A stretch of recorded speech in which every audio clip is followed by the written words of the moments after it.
परवाना जलने की गरज से जाता है तो छिपकली खा जाती है। जो देश के सामने चुनौतियां हैं, अभी बात कर रहे थे, एक तो साहब चुनाव में मीडिया ने बड़ी कलाकारी करी।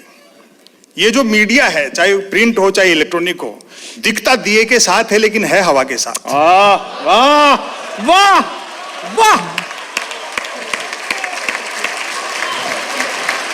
क्या बढ़िया बात है। वाह। चैनलों पर आधे समय तो नेता आते रहते हैं, आधे समय सांप बिच्छू भूत प्रेत, और हम लोग भी बड़े मन से देखते हैं कि चलो नेताओं से तो ठीक ही है।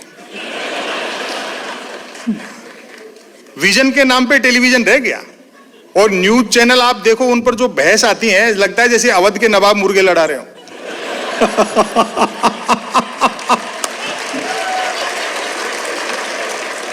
अच्छा है। 4 जने होते हैं बहस में, एक मुद्दे का समर्थक, एक मुद्दे का विरोधी, एक बुद्धिजीवी, दोनों को हड़काने वाला, और तीसरा एंकर, तीनों को भड़काने वाला।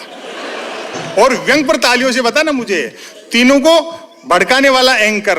बहस होनी होती है गरीबी की रेखा पर, और करते रहते हैं रेखा की गरीबी पर।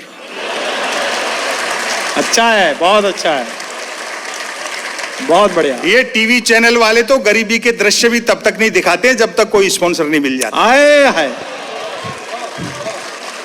पिछले 12-15 साल में इस इलेक्ट्रॉनिक मीडिया ने जो सबसे बड़ा अपराध किया हुआ है, देश में जूते बनाने वाले भूखे मर रहे हैं और जूते खाने वाले सेलिब्रिटी हो गए। थोड़ी बहुत उम्मीद अखबारों से जरूर है, लेकिन अखबार भी अब टेलीविजन से अपना कंपटीशन मानने लगे हैं। शब्द कम होते जा रहे हैं, चित्र बढ़ते जा रहे हैं। अखबार 3 चीजों के लिए पढ़े जा रहे हैं देश में: बिजली कटौती, उठावना और राशिफल।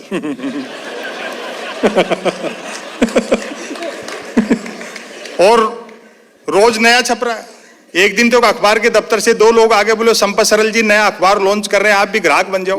क्योंकि अखबारों का कोई पाठक तो बनता नहीं, ग्राहक ही बनता है। वाह वाह वाह, बहुत अच्छे। 1 रुपए में 16 पेज।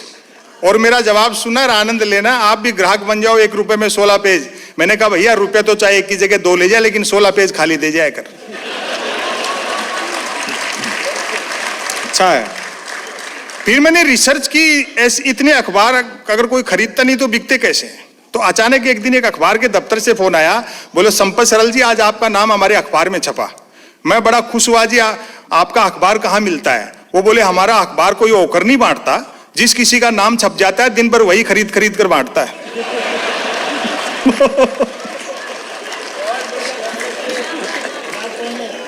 कहते हैं कि देश ने बड़ी तरक्की की, हम भी मानते हैं, लेकिन एक्सप्रेस हाईवे से 10 किलोमीटर नीचे उतरो, हिंदुस्तान आज भी वही है।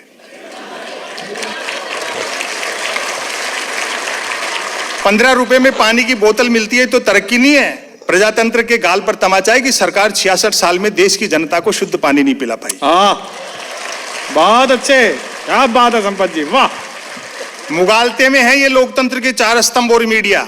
वक्त हिसाब लेता है। अंतिम बात कहूंगा, उसके बाद एक रचना शुरू करता हूं। समय किस तरह से हिसाब लेता है? हो सकता है कि हमारी संस्था के पवित्र मंच पर खड़े होकर के इससे आक्रामक व्यंग मैं नहीं कह सकता, क्योंकि हमारे पास राइट टू रिकॉल नहीं है। हम हमारा आक्रोश व्यक्त कर सकते हैं। दोस्तों, जिन अंग्रेजों का सूरज नहीं डूबता था, उनके वायसराय और राजाओं की यूनिफॉर्म बैंडबाजी वाले पहनते।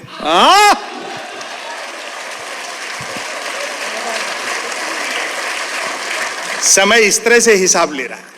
मैं एक रचना आप लोगों को सुना देता हूं, देखिए साहब। अभी तो मोदी जी कई देशों की यात्राएं करके आ रहे हैं, सबको आमंत्रित कर रहे हैं कि साहब हमारे यहाँ आ जाओ।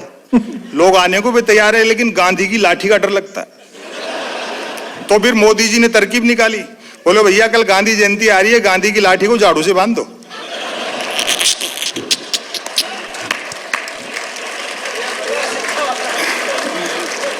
यह है स्वच्छ भारत अभियान। बताओ, विदेशी जितने पूंजी निवेशक हैं वो सब जानते हैं कि शरद जोशी ने भी एक अच्छी पंक्ति कही है, हम भारतीयों को वह व्यक्ति उधार दे जिसका पुनर्जन्म में विश्वास हो।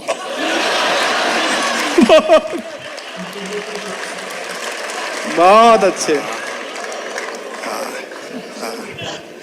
मैं बधाई देना चाहता हूं बैंक ऑफ बड़ौदा के अधिकारी आदरणीय अस्थाना जी को कि आपने एक अनुत्पादक काम के लिए प्रायोजक किया।